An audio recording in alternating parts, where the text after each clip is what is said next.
you very much for coming. I'm Jackie Altal. I'm the lead instructor of HDE, Hacking Defined Experts course, which is the offensive side of C security and offensive cyber. In my first lecture, I will introduce you to the Hacking Defined Expert course, the structure of the course. Actually, this course was developed in 2003. And back then, this course was closed only to specific individuals from governmental offices. And correct me if I'm wrong. You're looking at me like... I'm afraid to correct you. Good.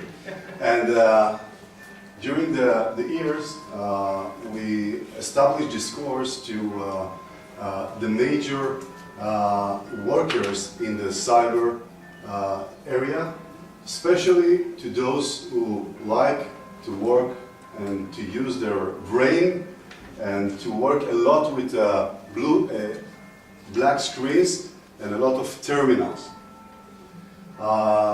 The course is actually, as I said, was designed by the beginning to train hackers. The idea behind this course is to help the defensive side to understand exactly how the attackers are working. What are they doing?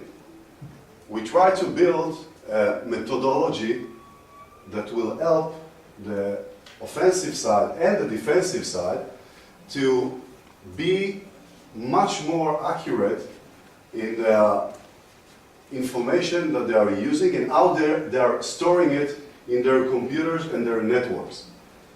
The attackers are very sophisticated. By the way, I don't know if you guys know, but in Romania, there's a big group of criminal hackers, but they are working worldwide, not only in Romania. One of the examples that I would like to show you, this is something that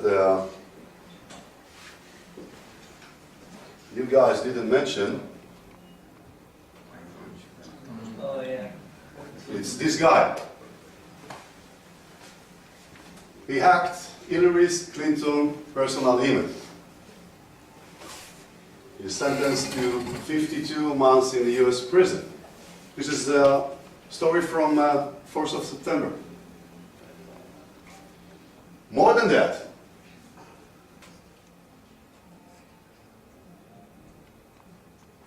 he hacked to George W. Bush, Colin Powell, and around 100 persons around the world. Very important persons. How did he do it?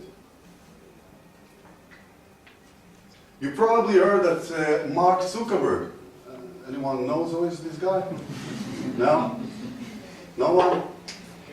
His Instagram account was hacked 3 months ago. Do you know what was the password that he used? Da. But that's reality. He could be the owner, the founder of such a big company, but he has nothing to do with security.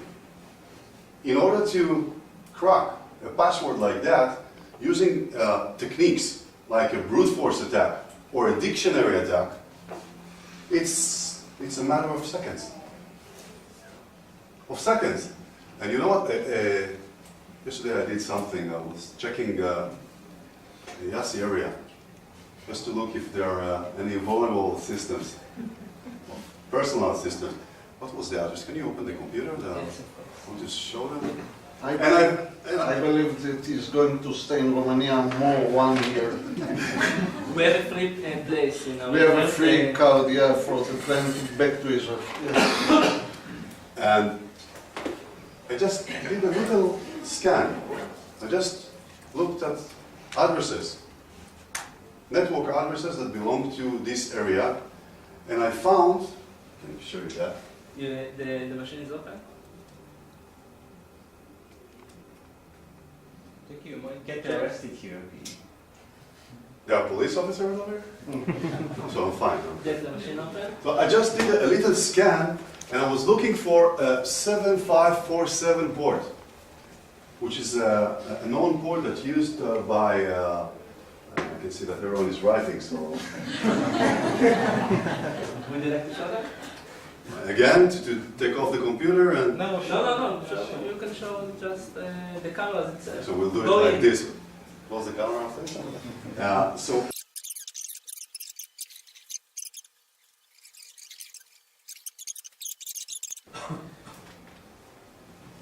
And this is just a small example. How do you do, or how do you hack computers?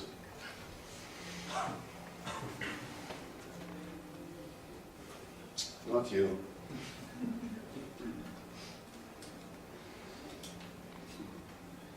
There are many websites,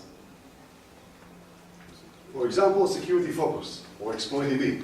And I can list many of them, of websites, that they are publishing every day vulnerabilities and exploits that vulnerability researchers around the world found. Now you can see here, for example, this is from today. Linux kernel denial of service vulnerability, remote denial of service vulnerability, local memory corruption. Each and every one of them will affect the security of the systems that are running this specific version of operating system. And usually, you will get here only the last vulnerabilities, exploits. So those websites will just help us to know that there is a problem with the operating system or with the software. In most of the time, they will not publish the actual exploit. By the way, vulnerability, it's a bug in a software. Exploit, it's the code that uses this bug to gain access or to make this system to behave differently or to execute the code that I want the system to execute for me. And in the workshop, I will demonstrate exactly that. 2 years ago, a big university in Israel invited us to make a penetration testing. Now, one of the things in the university is that it's chaos. It's a big chaos. It's like the Wild West. In universities, anyone is allowed to run or execute in their computers whatever they want. So anyone and everyone is wanting, if anyone wants to share files, they're just downloading a FTP server from the internet, file transfer software, and they're installing it on their computer. Just like that. And most of those systems have vulnerabilities. You just need to find it. Once you find the vulnerability, you can use it. It's not an easy task. Sometimes it's very easy, like guessing passwords. But if you're looking for vulnerabilities in software, it's much more complicated. Then you have to know how the system works. The internal of operating system. And this will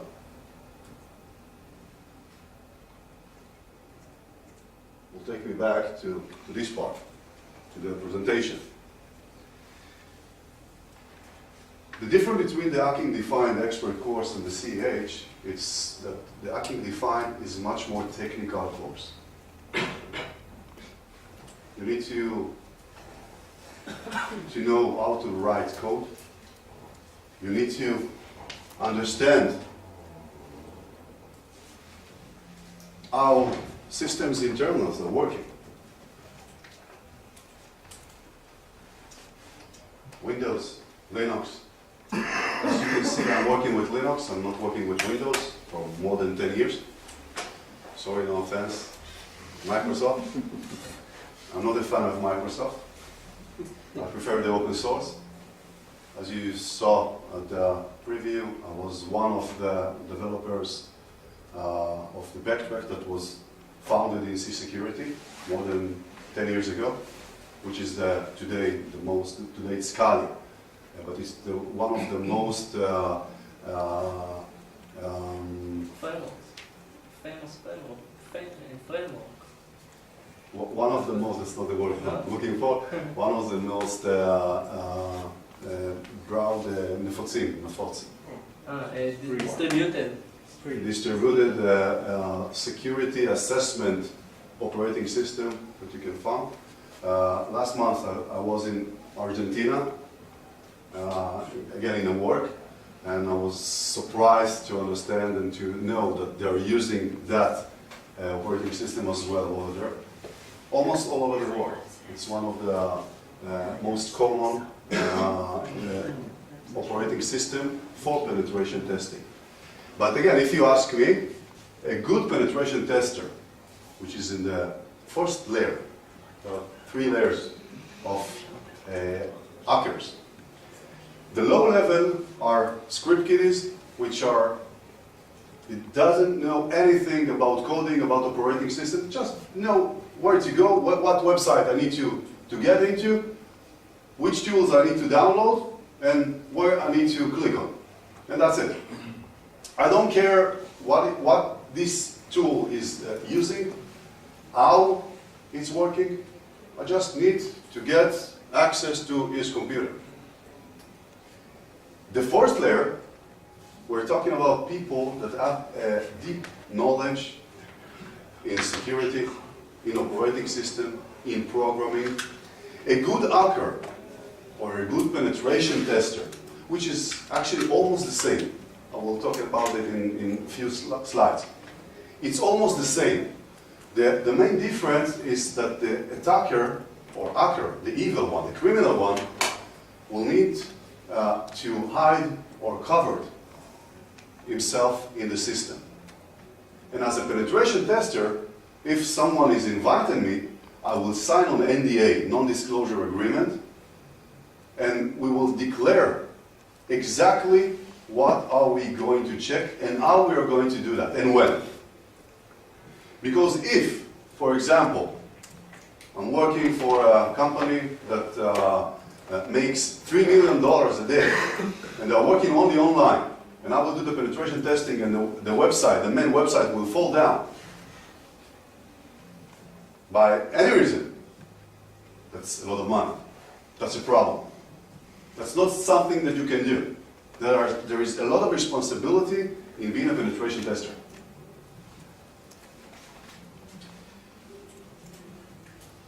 Networking, TCP/IP, of course. If we're talking about SCADA, PLC, to understand exactly how protocols are working. There are several links here that you can learn by yourself from online resources.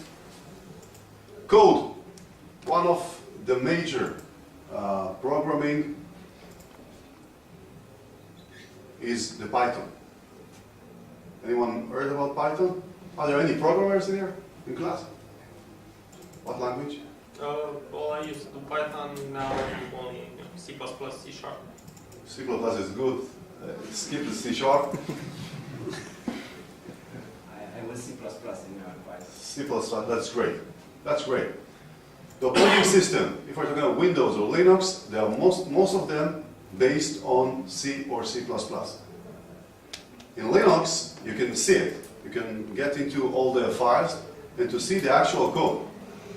Windows, it's a closed garden. You need to do a reverse engineering. And I will talk about it in the workshop as well. We'll see example. Linux and Windows, of course, to understand exactly how they're working. The Hacking Defined Experts is a very intensive course. At the beginning, in the first 2 lessons, I'm calling it the introduction part. We are covering all the basic stuff that we need to work with. And then we're talking about the methodology. The penetration testing or hacking-defined expert methodology is divided to 3 parts. The first one is the reconnaissance, information gathering, which is the most important part. The second part called penetration, which is the part where when we're trying to get into the systems.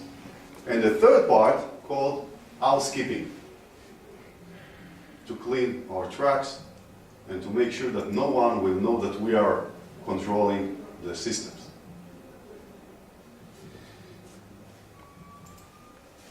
In the reconnaissance, we're talking about how to gather information about people, individuals, employees, about the networks, the domains that my targets have. What kind of technology he uses? What kind of databases he uses? If they're working with Microsoft, they probably will develop their software or applications with C# or .NET. They will probably use MS SQL, right? Probably. If they're working with Linux, they will develop their software or their systems in PHP. And they will use MySQL. So it's a different aspect. And vulnerabilities, both of them have vulnerabilities. But I think that with the open source, it's much more easier to understand and to protect yourself. With closed companies, you actually should wait until the company will release the patch. If you're working with open source systems, then you can do it by yourself.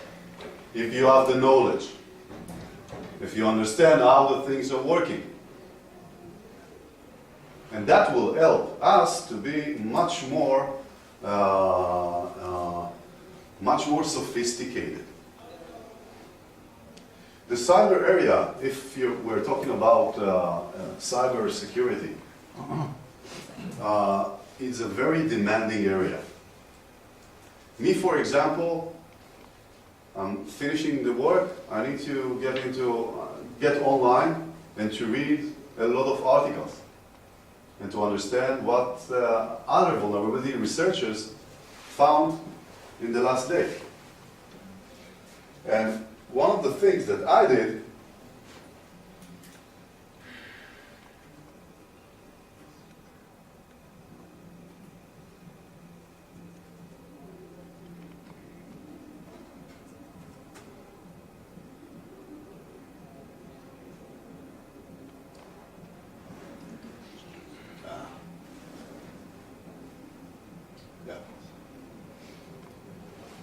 is to build a system that will gather all the important information for me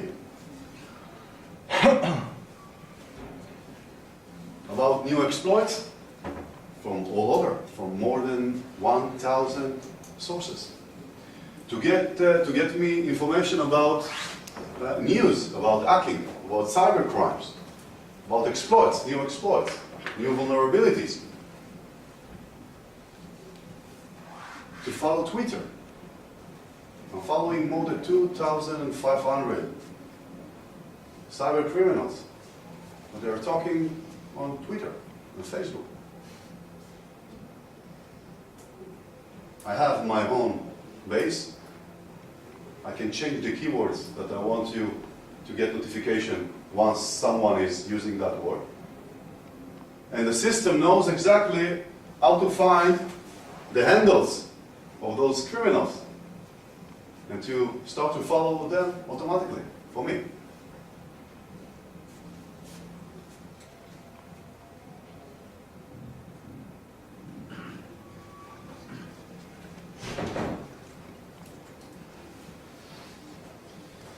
So in the network attacks, we're talking about buffer overflows, heap overflows, how to bypass security mechanism.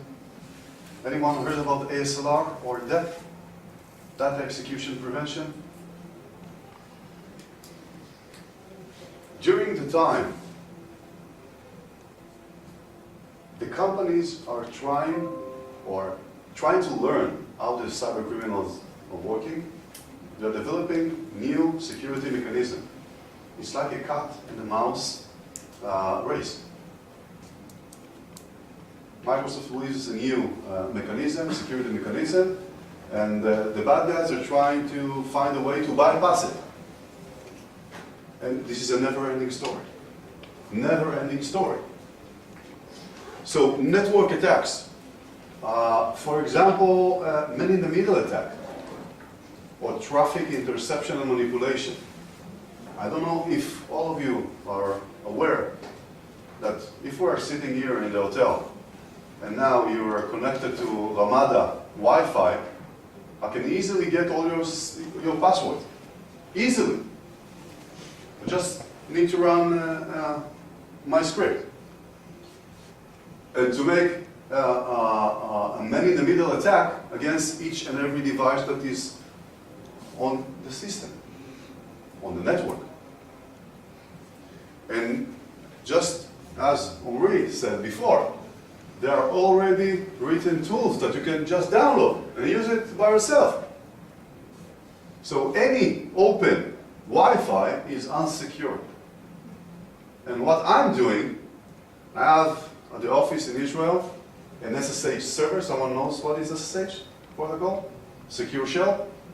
I have my secure server over there. When I'm connecting to an unsecure network, I'm creating a tunnel, a secure tunnel from the network that I'm in to my special office of Israel, and all the traffic is encrypted through that channel. And if anyone will try to understand where I'm logging or what I'm doing, it will get nothing. Wireless attack.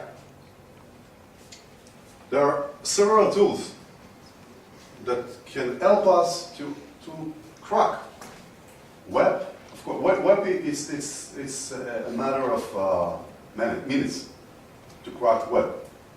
WPA and WPA2, it could take a little longer. But again, it's not more than a day for me. And all those basic tools, you can actually go and download them from the internet. There are many attacks. For example, there's an attack that what we'll do is actually we'll pretend to be the original Wi-Fi. We will use a fake access point, and again in Linux it's very easy to do all that. We'll use a fake access point, and then the victims will think that they are logging into their original Wi-Fi access point, and actually they will log to my malicious access point, and then all the traffic and all the passwords and all the details that they're sending and receiving will go through my fake one. I will be able to analyze all of it. Web application security.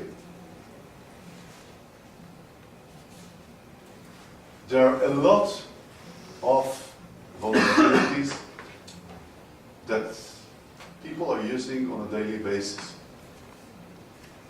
I'm thinking about to show you another, no, I won't do it. Not now. There are a lot of websites that are vulnerable because they are not doing or they are not using a secure coding mechanism. And that's helped the attackers to gain access to those systems.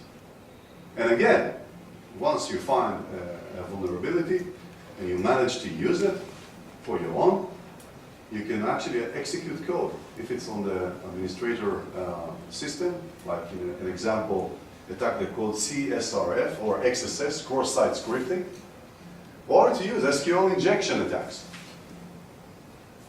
which will help the attacker to inject queries to the server, just like it was originally written by the development team. RE and exploitation, this is something that we will do in the workshop. One of the most sophisticated areas. The people that are doing it needs a really background in programming, in operating system. And again, I will show you an example for exactly that. Virology tools like malware, like Trojan horses, rootkits. Anyone knows what is a rootkit? Rootkit is a tool, it's actually a Trojan horse that has special capabilities to hide himself in the system. Usually it will be installed as a driver into the system, and it will stand between the user and the operating system in the kernel level. Which means that if you are double-clicking on Windows on my computer, and you want to see exactly what files are located in your C partition, the actual rootkit will get this question, and it will be configured to answer it only in a specific way. Which means that if I will put a Trojan horse and I call him even Jack on that specific location, the user won't get this name. It won't be shown in the window. At the end of the HDE course, we have a challenge. The challenge is an actual operating system or a network that you, the participant, are trying to hack at the end of the course in order, first of all, for you to understand how much did you learn in that course and what you need, or where do you need to work harder and to make your abilities even better. What type or what areas you need to work on.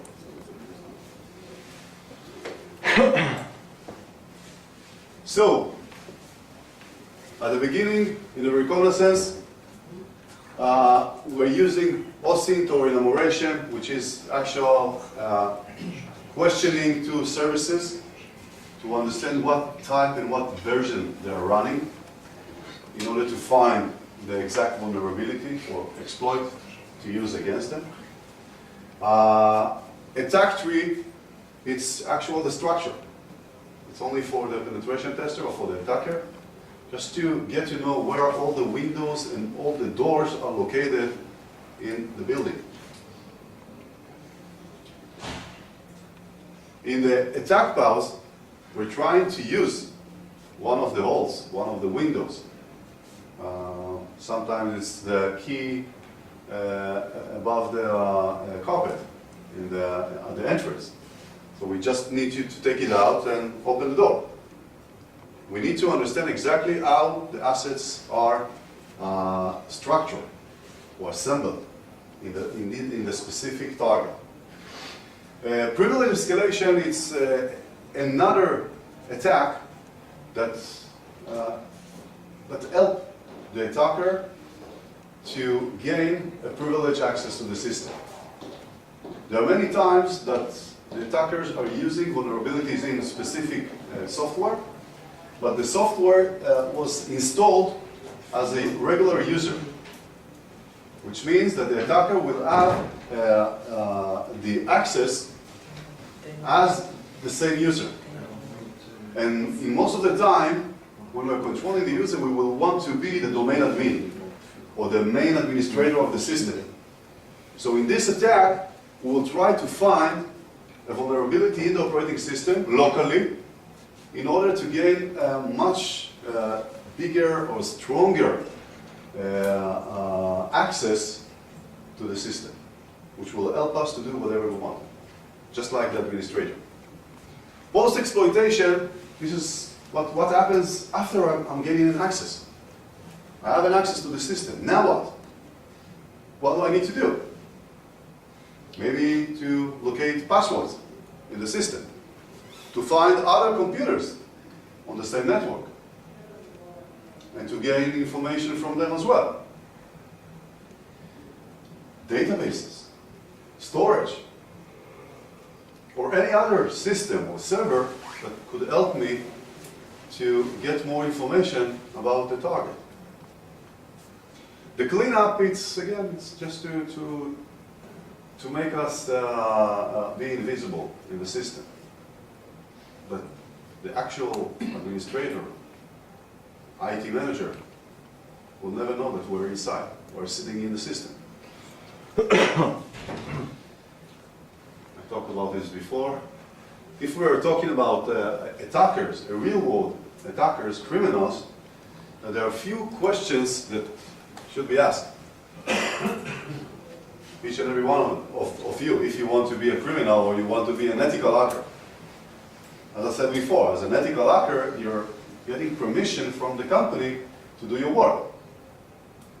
But if you are an evil, a bad hacker, then you could face a risk as jail time or even death. I just told Chris outside a small story that happened 10 months ago, I think, in Israel. There was a group of hackers. They called themselves OX Omar. That was the name of the group. They attacked companies in Israel almost for 4 months, every day. And each and every day they published around 1,000 to 2,500 credit cards numbers. Just publish it. They said that we want to destroy Israel's economy. We will attack everyone and we will publish all the information. And as a patriot and Israeli, I decided to do something by myself. And what I did was, at the beginning, you may guess, reconnaissance, to find who are they, where they're located, maybe to find emails, personal details. And I found that they're located in the US. They have a specific server, a forum in the US, and in that specific forum they all are gathering and planning their attacks against the companies. So, if I will ask to join this forum, you probably will understand that no one will approve me, because I'm an Israeli. So what I did, it's identity theft. They're all those guys were a group from Saudi Arabia. And what I did is I took an identity. I asked a Turkish guy for his identity. I controlled his Facebook, his email, and actually all his assets, online assets. And I went to the forum as in. Of course, I used the proxy servers to make it look like I'm coming from Turkey and not from Israel. And then I started to talk with the guys over there. More than that, I sent them several Israeli servers, username and passwords, like I hacked them, to make it look like I hacked those servers, and I'm giving them the information so they would publish it in the name of the group. And I gained trust with them. And after 3 days, when I had enough information, I took that information and sent it to the authorities in Israel, and they took care of that from there. Because I knew that probably they're doing the same thing. And I didn't want to step on any toes of someone that is already doing his work. If it's the governmental, if it's from the American. I knew that it's a problematic area. But again, enough information and send it to them, and that's it. And 2 weeks later, was an article in the newspaper that one of the members of the group died from a disease, but you didn't hear it from me. Americans. Low technology reconnaissance, gathering relevant target information. Just as I said, the first part, the reconnaissance, is the most important part. You need to get as much information as you can about the persons, about the employees, about the systems, the machines, the domains, web servers, mail servers, domain name servers. Every little piece of information can help to gain access on the system.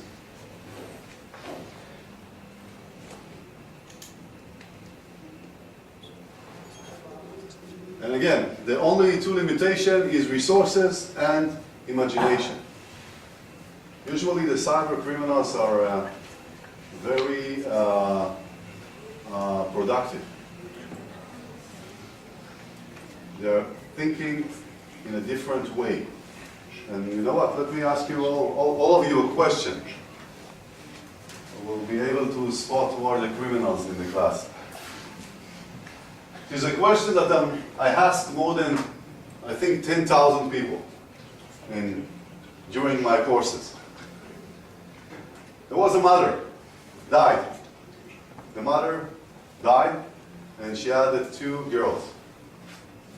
Both of them came to the funeral, and one of the sisters saw a very handsome guy in the funeral.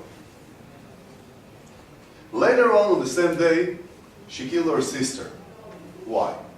To see the guy again. Take him out, please. We have a criminal here. Out of 10,000 people that I asked this question, you're the third one that answered immediately. My bad. No, not at all. Not at all. Most of the people will find a lot of reasons, but they will never think about that she wants to see that guy again. Because she didn't know him. And she knew, because he was young and handsome, that's probably he wasn't a friend of her mother. So he's a friend of her sister. So if she will kill her sister, it will come to her funeral, and then she will... Right. Yeah, makes sense. Makes sense, exactly. There are a lot of types of intelligence.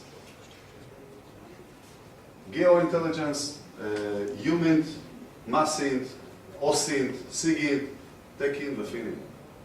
Each and every one of them, you can find a lot of different information that is actually, most of the time, it's public. It's stuff that you can get to it from known resources online. We are working on the OSINT, usually, which is actually the first path that will help us to get all the information from available resources, assemble the information, filter the information, the relevant information, until the end, where we have enough information or enough attack vectors to use against our target. In network attacks, or attack types, I've mentioned password attacks, dictionary attack, brute force attack. Dictionary is to try passwords from a dictionary file. Brute force is to get a list or amount of character that I want to use, and the type, whether it's alphanumerical, only numbers, signs, and so on. Denial of service. Denial of service, there is another attack that's called DDoS. distributed denial of service, which is also very important to understand how to handle those type of attacks.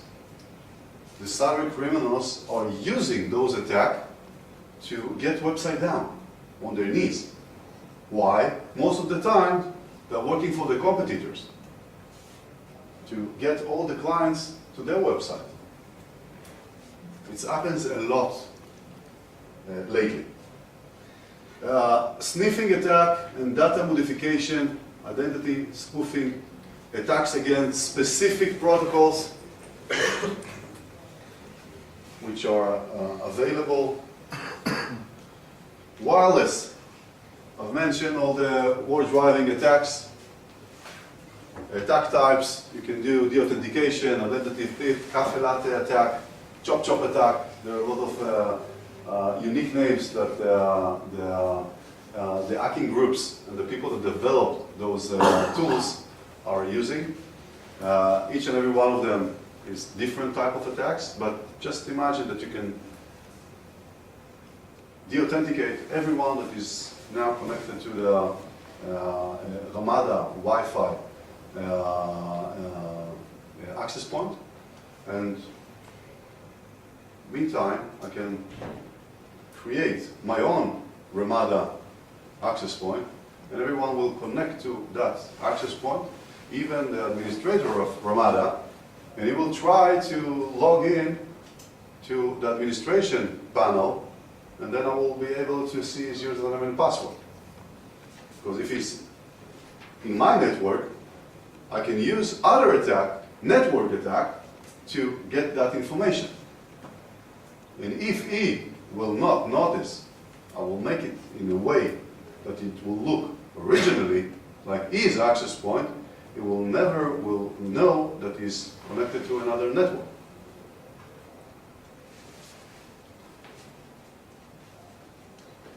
Now, as for tools, Wiggle is, anyone heard about Wiggle? You should go. It's a website. It's a mapping of all the access points worldwide. There are a lot of volunteers that are driving with, most of the time with a Linux box, with an external network arm. And they are mapping, and a GPS, and they are mapping all the networks in the area.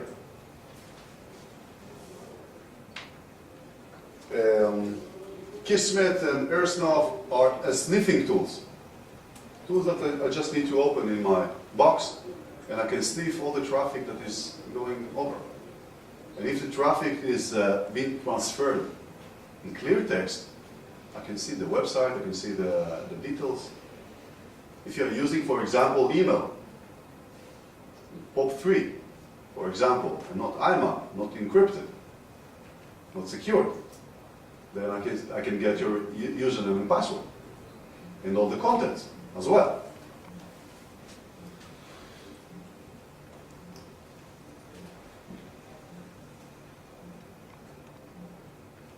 Web security, again, web, HTTP, HTTPS, port 80 and 443, TLS, SSL. We need to understand how the protocols are working. And we need to understand exactly what type of information they are expecting to get from the user. And then we can try to send other type of information. If they are expecting to a string, we can try to send maybe an integer or a float number, and just to see how they are behaving. If they are expecting to get a username, and the programmer thought that the longest the longest name that I know is 10 characters. What if I'll try to enter 25 or 30 characters? Then what? And again, if it's not secured, if they didn't thought about it and sanitize the input that the user is sending, or they didn't check the input that the web application is receiving from a file, then there could be a problem.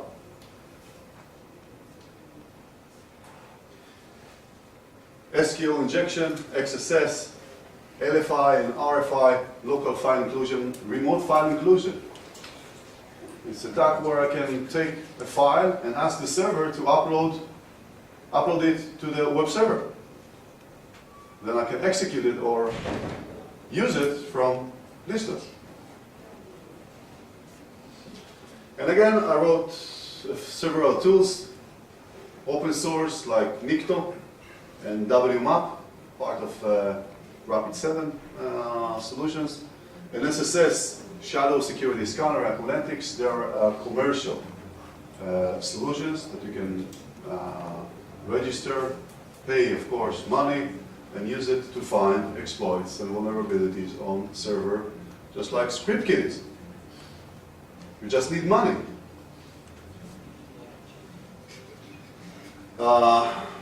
Exploitation, this is what we're going to do in the workshop.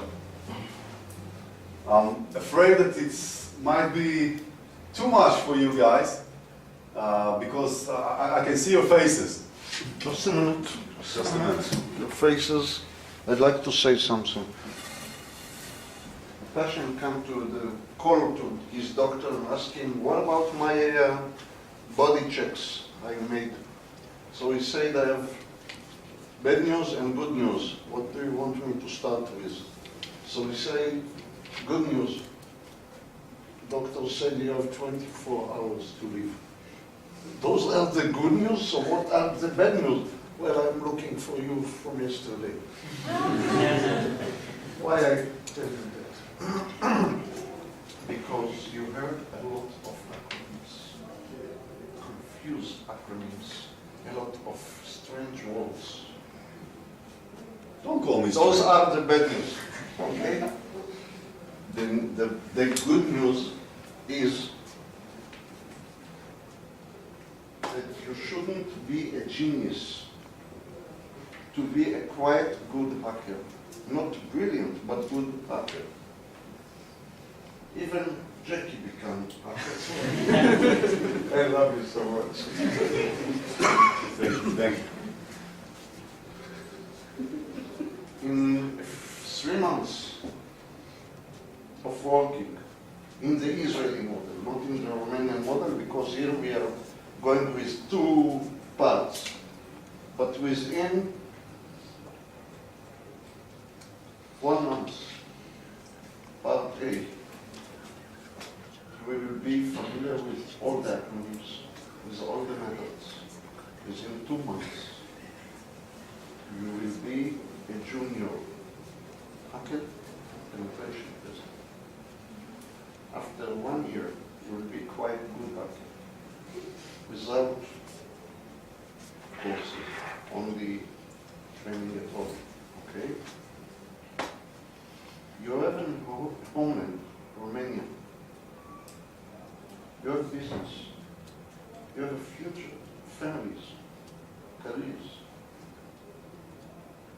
Don't use it for bad ideas.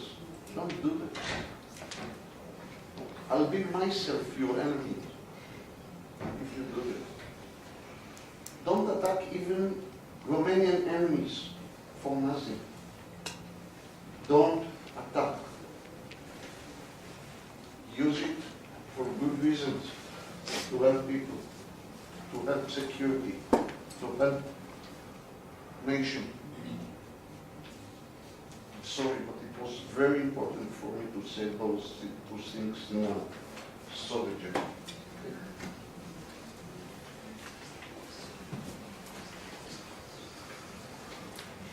Okay, so in virology, I already mentioned, I did, Trojan horses, rootkits. There are a lot of other new tools like ransomware. Probably you heard about it. Yeah? If not, you will, very soon. And again, there are several open source ransomware that you can download and make your own ransomware. and make a lot of money. We split the population of the world to two kinds, like I'm not encouraging bicycle anyone, of course. drivers. Those who get it and those who will get it. And the iOS, Android, and Windows and Linux, each and every one of them, it's a different operating system. For each operating system, there are specific malicious code, malicious software that can be used against them. Anyone heard about the Pegasus? Yeah? Another recently story. In the Pegasus, they use 3 0 days. 0 day, it's an exploit that the company that developed the software or the system, they are not aware of this vulnerability. Vulnerability searcher found it, and he didn't publish it or didn't send a notification to the company and ask them to close the hole. Instead, he is using it to gain access and gain control and to make a lot of money from all the company's customers. And it doesn't matter if it's iOS, Android, Windows, Linux. It doesn't matter at all. And in Pegasus, and I'll give you another example. Pegasus, they used 3 0 days in the iOS system from Apple. I can tell you that last year, anyone is using iOS, by the way? iPhone? Jailbreak? No. Very good. Last year, someone that I know, colleague, someone is working only on reverse engineering. He found a hole in the iOS. It was the 9.1 version. He sold it to a Chinese company for $1 million. $1 million. All in the iOS. $1 million. You know what this company did in China? They created a new application, like an app store, secondary app store. And just think that in China, people will download it, and instead of paying $6, $7, $8 for an application, they will pay 99 cents. In order to get the 1 million that they invested back, they will need only 1 million users that will download the application. And again, we're talking about China, yeah? They got their money back in a few hours. Much more than that. Today, one second. Today, there are a lot of bug bounty programs. This is something that you couldn't think about 10 years ago. Today, the company is willing to pay a lot of money if you find vulnerability in their systems. It could be $10,000, it could be $50,000, it could get up to $1 million. The Pegasus or the Stuxnet, if we'll take the 5 0 day that been used in a Stuxnet, were worth around $10 million. Can I ask something? Of course. Searching for vulnerability is not the same as creating an attack or something like that. For example, if you have your own web application and I'm trying to search for some issues, this is not the same with... If it's a software that you develop and you're selling it to other people, they're using it as well, then it's your responsibility, once you find the vulnerability, to close it, because they are your customers, they paid you money. But if you are doing it as an external to other software or other companies, then it's something else. Then you can use 2 ads, white or black, or even gray. The white ads, I will just finish the sentence, I will let you ask. The white hats, they are the ethical hackers. They will send an email to the company. They will give them at least 1 week, 10 days to adjust the findings, to close the hole, and then they will publish it, and probably they will give you some money, and you will get your recognition once you publish it. If you are a black hat, you will take this all and sell it to white-collar criminals, and you will try to make as much money as you can. It's different. The gray are usually ethical hackers that working just like me. In the morning, they are trying to educate and make a cyber awareness to the public. And at night, they're changing ads and doing bad stuff. But it's not me now. I'm too old for that. Yes, please. Illegal selling the vulnerability to such a company like the one in China. I mean, are you responsible for them using the phone? I mean, you just found... This is a question, a very good question. And I will answer it in a kind of a question as well.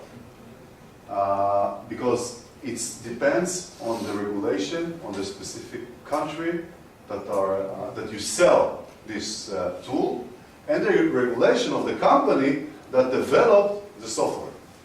USA, Apple, and China. Okay, it's totally different. And this is something that is questionable. Any other questions? How much? Yesterday. Huh? Thanks. Questions, please? Other questions? No one? What's your number? Okay, so I'll just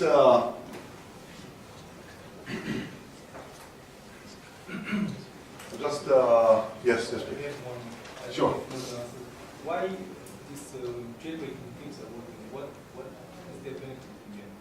In jailbreaking the phone? Yes. What is the benefit of the team which is jailbreaking? Because they are not asking for money. Money how? They're selling cracked software, and instead to pay to the original in the original app store $6 or $8, you will pay $1.99 to download it in their secondary store. And like Cydia, like Cydia. Cydia, they're using a lot of software or application that are free and are on the same level. They will let you to download an application that costs money, but they will not charge the original price. And again, this is another thing that to use unsecured, for me, it's unsecured software, like to download crack for an application. Yeah. Anyone using illegal software? I can see by your smiles. No. Well, of course not. No way. No way. No way. So let me tell you something. There's nothing for free online. Just as well as there's nothing for free in real life. I think that anyone should understand that if you're walking on the street and someone will come to you and tell you, listen, I have a gift for you. And we'll give you, I don't know, a bag with something. I don't think that anyone will take it and say thank you and will go away. It's also the same online.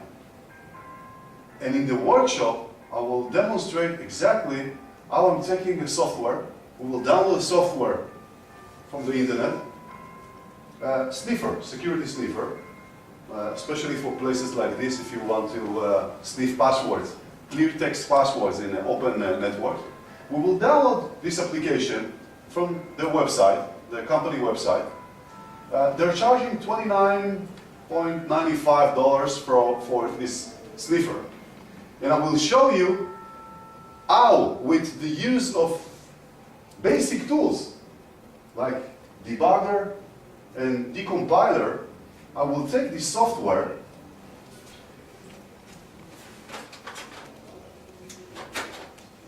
and we'll try to find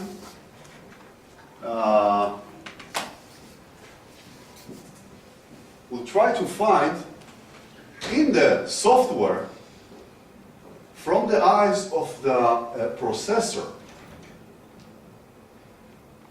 to find the point where the software is asking correct password. Yes? Oh. Yes? And no. And the thing that I will do is to make the yes no and the no yes. Which means that only if we will enter the right password or the right code from the company, we will get a message that we are using the wrong password and we should go to the website and pay again. Every other string that we will answer to the software, it will say thank you very much for buying our software. Okay? This is in the workshop. Is this assembler? One of the demos.